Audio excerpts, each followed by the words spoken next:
this weekend is important, and oftentimes we reflect on seniors.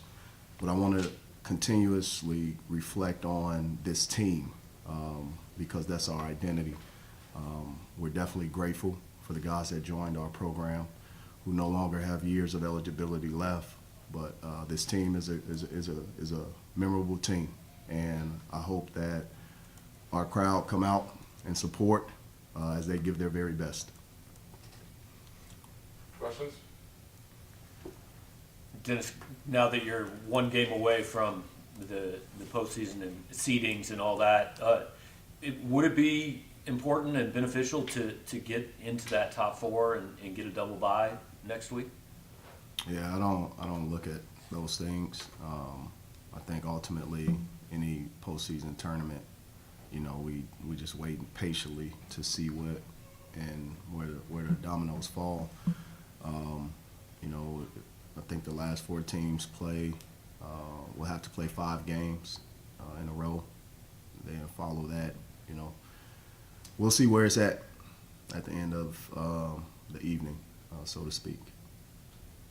Dennis, going into the postseason, you guys have had a lot of close finishes at the end that you came out on top. Does that give you just a little more confidence that you guys down the stretch will be able to pull out those wins?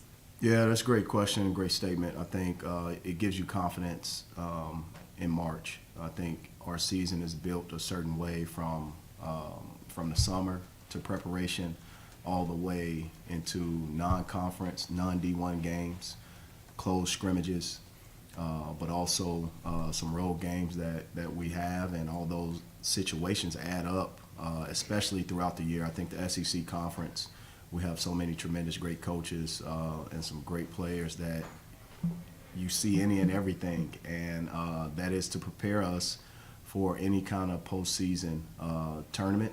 In this case, SEC tournament awaits us, and then wherever anyone goes after that.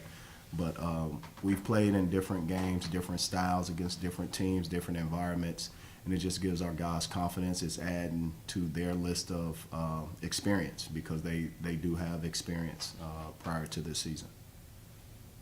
Dennis, the 3 guys, Trey, Dre, and Des Moines, you bring them in And knowing Ben. What? And Ben. And Ben, yes.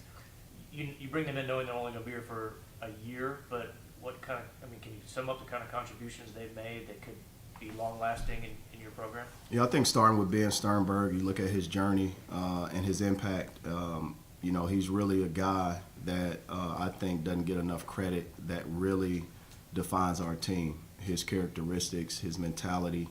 Anyone that is a underdog or a sort of, you know, not given the opportunities in life, and the path that he's been able to pave and earn himself is remarkable.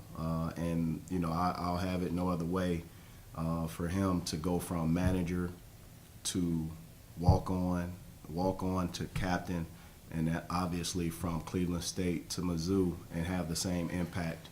It comes down to his character and who he is.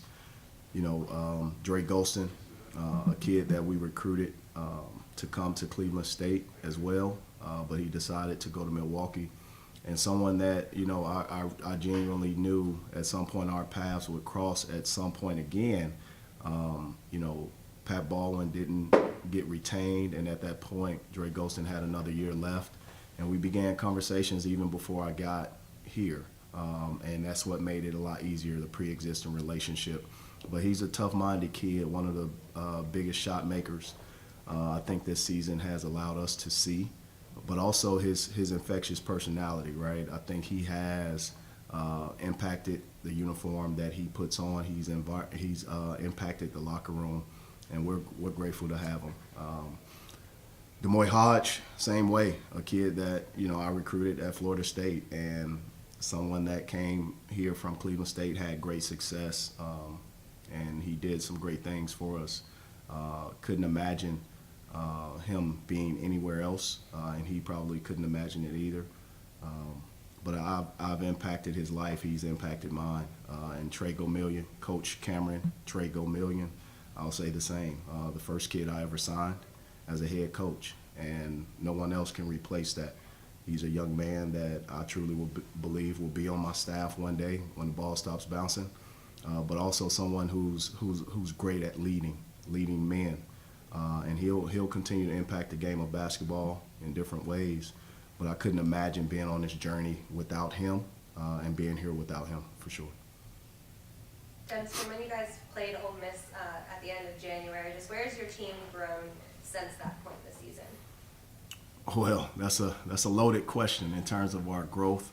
I think whenever you look at growth, you look at taking 2 steps forward and 1 step back, and then maybe 5 steps forward, then another step back. And as long as you're gradually improving in certain areas and finding more about yourself as a unit, as a team, and being as confident as I want my guys to play, those are the areas that I saw us grow. I saw us grow on the road as it relates to these last 2 road victories that we were able to, and both posed different problems, but we were able to come out with victories.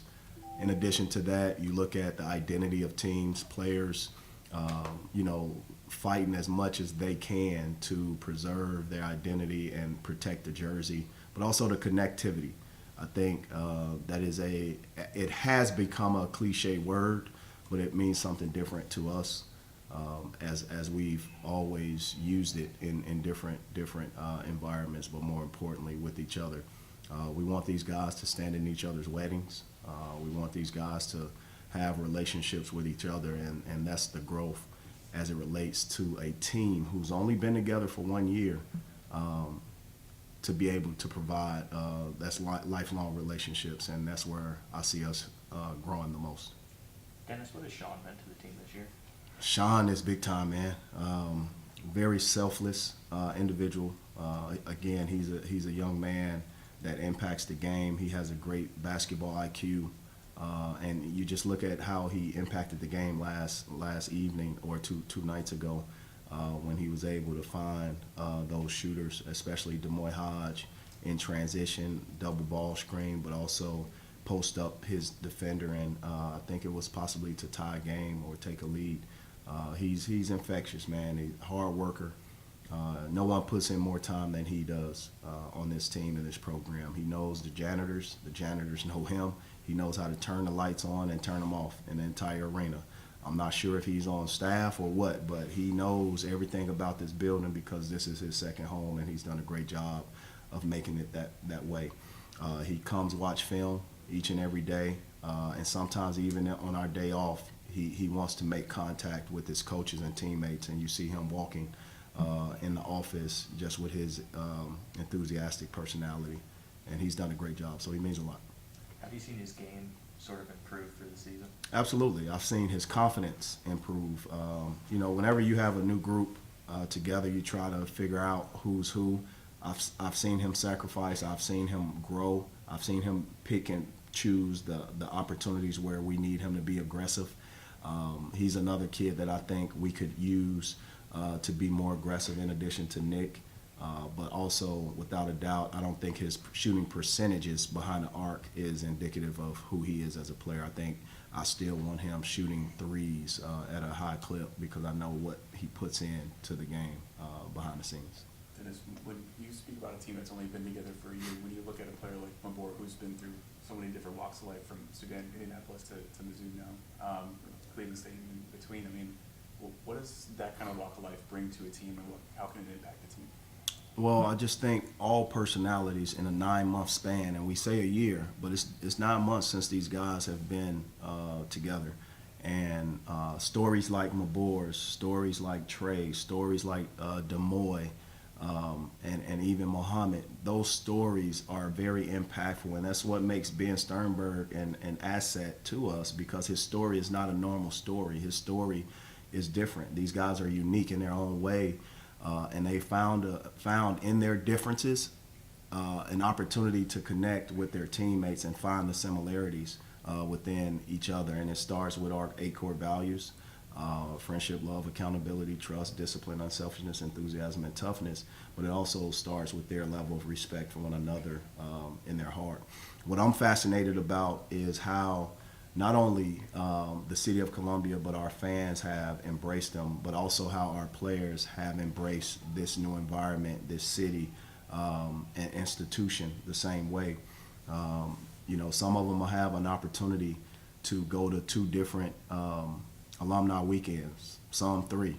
But I truly believe the alumni weekend that they won't miss is here at Mizzou. Time for one last question. You've got it. Go ahead. Matthew Morrell didn't play in the first match with Ole Miss. How does his presence kind of change the game, and how will you adjust this time around for him? I mean, the season has those things where I think it was a game time decision for him.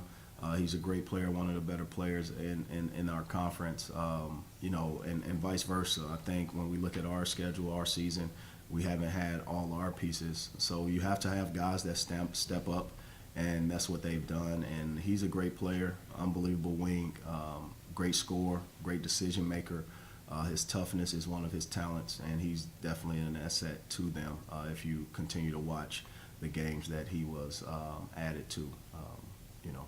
So he's pushed them in a great way. I think you've got 5 guys being recognized tomorrow who, you know, could come back next year if they wanted to. What's that process? Are those all discussions that are left for after the season, or have you kind of addressed that with guys? So how I've normally done it, I've always recognized guys who have done 4 years, regardless if it's a medical red shirt, however many years they got left. I true and stayed consistent with that in my career. And I don't have those conversations, whether it's NBA conversations, eligibility conversations, until after the season. And that's what we've promised each other. I want these guys to have 2 feet in to where they are, not where they think they should be next, because you may miss out on some unbelievable memories. And that's why we focus on what we focus. I want not just these guys to be recognized, but our team. It is still a recognition of this team. Every team is different, no matter who comes and goes, but this is this team.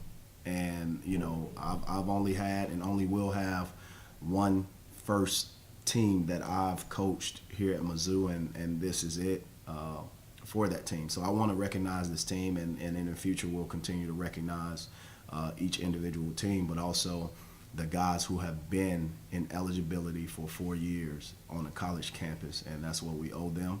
And I had kids go through a senior day 3 times before, and NCAA rules don't allow you to get the jersey and plaque, right? But it allows you to still recognize these guys for their hard work, dedication, and I think you'll see more of it in this new wave of transfer portal and movement.